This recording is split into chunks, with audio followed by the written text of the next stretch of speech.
Hello friends, welcome back my new video. मैं event पे उतरा था। उतरने के साथ साथ बहुत अच्छा खासा किल हो गया। तभी मुझे आगे से फुटस्टेप आ रहा था। मैंने सोचा नेट करूं, मगर नंबर 1 पहले ही घुस गया। चलो, उसके साथ साथ मैं भी घुसने वाला था और मैं भी एक नेट को किया था। तभी देखो मेरे साथ क्या हुआ। देखो किधर से बंदा आ गया सामने, और लिटरली मुझे 1 HP कर दिया।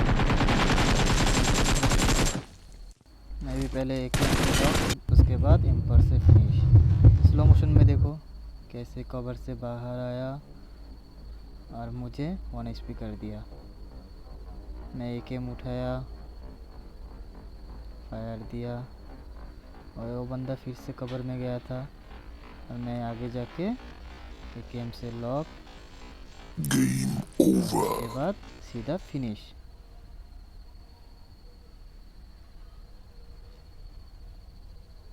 ये इवेंट पे बहुत ही ज़्यादा